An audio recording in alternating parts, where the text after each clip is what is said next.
Hello viewers, welcome to my channel learn with lily. Good morning everyone. আজকে এটা আমি তোমাদের সাথে আলোচনা করব, সেটা হচ্ছে social development theory of Vygotsky.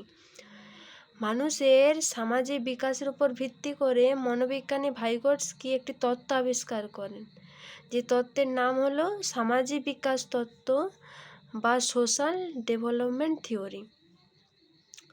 Vygotsky 1926 থেকে 1934 খ্রিস্টাব্দে তার এই সামাজিক বিকাশ সম্পর্কিত গবেষণাটি করেন এবং তিনি মাত্র 37 বছর বয়সে 1934 খ্রিস্টাব্দে মারা যান, যার ফলে তার তত্ত্বের কিছু অংশ অসম্পূর্ণ রয়ে যায়। ভাইগটস্কির সোশ্যাল ডেভেলপমেন্ট থিওরি অনেকটা পেঁয়াজের জ্ঞানমূলক তত্ত্বকে প্রভাবিত করে। ভাইগটস্কি তার তত্ত্বের দ্বারা দেখাতে চেয়েছেন যে সামাজিক বিকাশ আমাদের মানব জীবনকে ঠিক কতখানি প্রভাবিত করে। ভাইগটস্কি তত্ত্বের বেশ কিছু নীতি বা মৌলিক ভিত্তি রয়েছে, যার মধ্যে অন্যতম হচ্ছে সামাজিক মিথস্ক্রিয়া। সামাজিক মিথস্ক্রিয়ায় ভাইগটস্কি নির্মিতিবাদের মূল বিষয়। তিনি বলেন যে শিশুর জ্ঞানমূলক বিকাশ অনুধাবন করতে হলে তার সামাজিক এবং কৃষ্টিমূলক প্রক্রিয়াকে বুঝতে হবে। ভাইগটস্কি সামাজিক মিথস্ক্রিয়াকে দুটি ভাগে ভাগ করেছেন।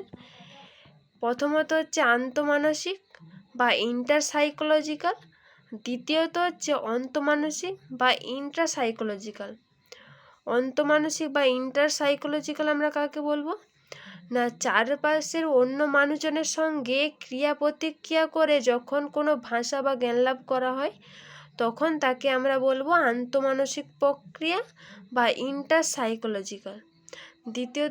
দ্বিতীয়ত হচ্ছে অন্তঃমানসিক বা ইন্ট্রাসাইকোলজিক্যাল। অন্তঃমানসিক প্রক্রিয়া কি না, শিশুর মনের মধ্যে ওই একই ক্রিয়া যখন নিজে থেকে ঘটে তখন তাকে আমরা বলবো অন্তঃমানসিক প্রক্রিয়া।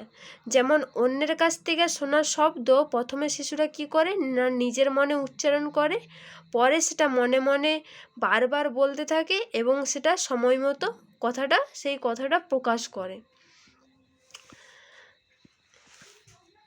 দ্বিতীয়ত হচ্ছে সন্নিহিত বিকাশের বলয় বা যৌন প্রক্সিমাল ডেভেলপমেন্ট। ভাইগটস্কি তার তত্ত্বে একটি নতুন ধারণার কথা বলেন, যেটা হচ্ছে কি না যৌন প্রক্সিমাল ডেভেলপমেন্ট বা সন্নিহিত বিকাশের বলয়। এই সন্নিহিত বিকাশের বলয় বলতে তিনি বোঝাতে চেয়েছেন যে শিক্ষার্থী একা একা সমস্যার সমাধান করতে পারে না। সেই সমস্যার সমাধান করতে হলে তাকে বয়স্কদের বা সমবয়সী বা বন্ধুদের পরামর্শ ও নির্দেশনা লাগে। সেটাকে আমরা কি বলছি না যৌন প্রক্সিমাল ডেভেলপমেন্ট বা সন্নিহিত বিকাশের বলয়। তৃতীয়ত হচ্ছে সহায়তা দান বা স্ক্যাফোল্ডিং। ভাইগটস্কি বলেছেন যে শ্রেণীকক্ষে সহযোগিতাপূর্ণ শিক্ষণের জন্য স্ক্যাফোল্ডিং বা সহায়তার দরকার, অর্থাৎ তাকে তথ্য দেওয়া, তাকে মনে করে দেওয়া, ঠিক সময় ঠিক তথ্য দেওয়া, যাতে শিক্ষার্থী আরও বেশি কাজ করতে পারে। স্ক্যাফোল্ডিং কথার অর্থ কি না শেখা ও সমস্যা সমাধানের ক্ষেত্রে তাকে সাপোর্ট করা এবং মনে করিয়ে দেওয়া। আর এই সহায়তা দানের ফলে শিক্ষার্থী দ্রুত শিখতে পারে তাই নয়, সে ভবিষ্যতে স্বাধীনভাবে সমস্যা সমাধানের প্রয়োজনীয় দক্ষতাও গড়ে তুলতে পারে। চতুর্থত হচ্ছে ভাষাগত বিকাশ বা ল্যাঙ্গুয়েজ ডেভেলপমেন্ট। ভাইগটস্কি তার থট অফ ল্যাঙ্গুয়েজ নামক গ্রন্থে ভাষার বিকাশ সম্পর্কিত সংক্ষিপ্ত বিবরণ দিয়েছে।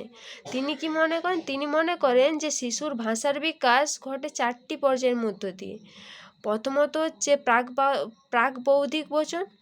যে সমস্ত মৌখিক শব্দ ভাষায় পরিণত হয় তাকে আমরা কি বলি না প্রাক-বৌদ্ধিক বচন।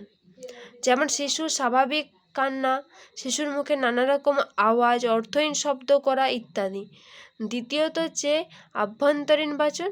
এই পর্যায়ে শিশু কি করে না মনে মনে কথা বলে এবং তার ভিত্তিতে কাজ করে থাকে। তৃতীয়ত হচ্ছে অহংকেন্দ্রিক বাচন। এই পর্যায়ে শিশু নানা অর্থহীন অস্পষ্ট কথা বলতে থাকে, নিজের মনে আপন মনে কথা বলতে থাকে। চতুর্থত হচ্ছে সরল শিশুসুলভ মানুষ।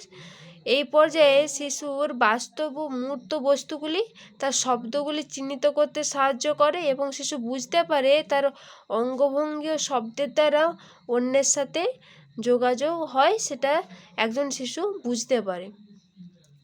আজকের ভিডিওটা এই পর্যন্তই।